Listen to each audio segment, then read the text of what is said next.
By 1936, Germany had become the world leader in eugenics for taking effective actions to sterilize and euthanize hundreds of thousands of victims. The big three of American eugenics, Davenport, Laughlin, and Goethe, were dispatched by the Rockefellers to Germany, where they advised the Nazis on the fine-tuning of their extermination system. With the strong support of the U.S. and England, Germany had gone over the edge, and tens of millions would pay with their lives. At the end of the war, the Allies protected from prosecution the very Nazi scientist that had tortured thousands of people to death.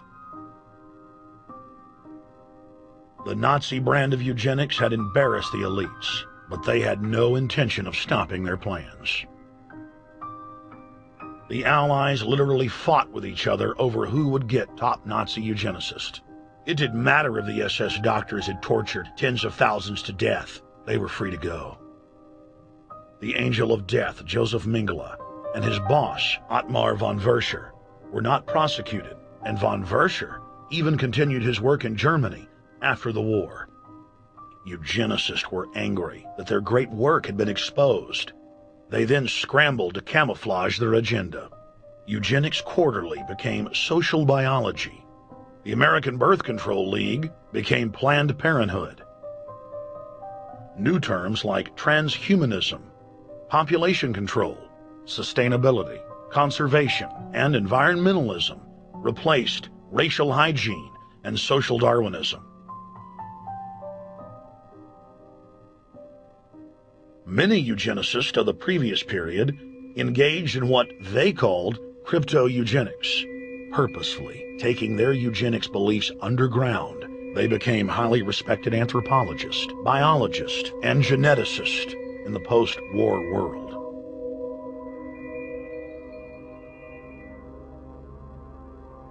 The Allies then smuggled thousands of Nazi scientists out of Germany and placed them in key scientific positions, ranging from bioweapons to rocketry throughout the military-industrial complex. The founder of IBM was a devout follower of Hitler. Thomas J. Watson had supplied his punch card computers and IBM technicians to the Nazis for use in the death camps. Tattoos on camp victims were IBM human identification numbers, which fed into the computers. IBM had used similar punch card systems as early as 1928 in a Jamaican race mixing study. The first real computers were literally invented by a eugenicist for eugenics. UN chieftain and unrepentant eugenicist Julian Huxley argued that since the leaders of eugenics had founded the environmental and conservation movements, that they should be used as vehicles in the formation of a world government. Just as H.G. Wells had envisioned, this government would be controlled by a scientific dictatorship and would be guided by the principles of eugenics. Huxley created the World Wildlife Fund with Bilderberg founder and former SS officer Prince Bernhard of the Netherlands and Prince Philip of England. In the event that I am reincarnated, I would like to return as a deadly virus in order to contribute something to solve overpopulation. Prince Philip, reported by Deutsche Presse-Agentur DPA, August 1988. Aldous Huxley, author of Brave New World and brother of Julian Huxley, gave a speech at Berkeley in 1962, shortly before his death. He admitted that his best-selling book, Brave New World, written in 1932, was based not on fiction, but on what the elite were actually planning to implement.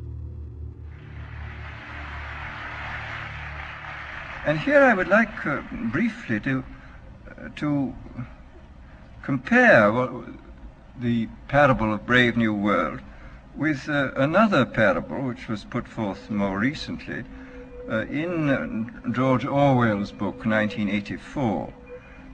I'm inclined to think that the scientific dictatorships of the future, and I think there are going to be scientific dictatorships in many parts of the world, will be probably a good deal nearer to the Brave New World pattern than to the 1984 pattern. They will be a good deal nearer, not because of any humanitarian qualms in the scientific dictators, but simply because the Brave New World pattern is probably a good deal more efficient than the other.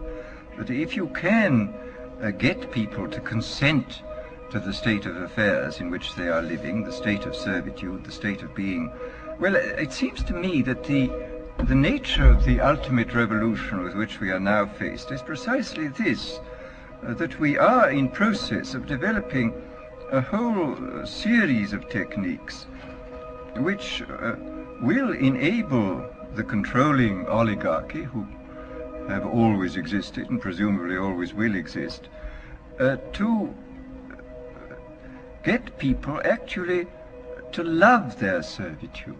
People can be made to enjoy a state of affairs which, by any decent standard, they ought not to enjoy.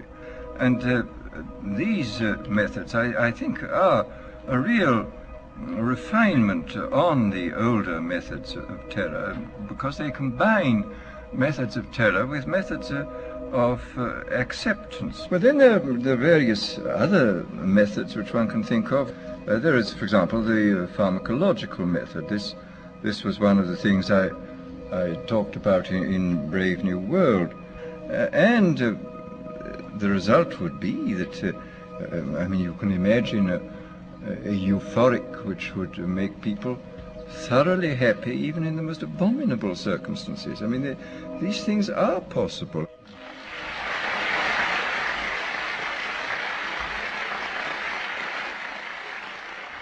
The elite have left a massive wave of destruction behind them as they cold-bloodedly experiment on civilian populations as if we are lab rats. A string of congressional investigations has uncovered more than 20,000 secret tests that were carried out against the American people between 1910 and 2000. One well-known eugenics study, the Tuskegee Syphilis Project, killed hundreds of blacks and spanned 40 years until whistleblowers exposed it in 1972. From 1943 until present, the British have tested lethal nerve gas on their own personnel, on land, air, and sea. Many died instantly. Still others died grueling deaths over several years. The federal government commissioned secret radiation experiments on thousands of non-consenting patients. Hundreds of hospitals in the U.S. injected healthy men, women, and children with uranium and plutonium at dosage levels ranging from non-therapeutic to lethal, killing many of the test subjects. Pregnant wives of GIs were given vitamins by base doctors that actually consisted of highly radioactive uranium-239 and plutonium-241, resulting in violent miscarriages and the death of the mothers.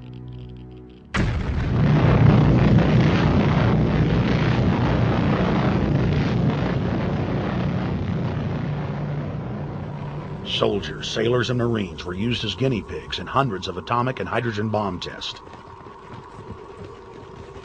Patriotic Americans were radiated side by side with lab animals.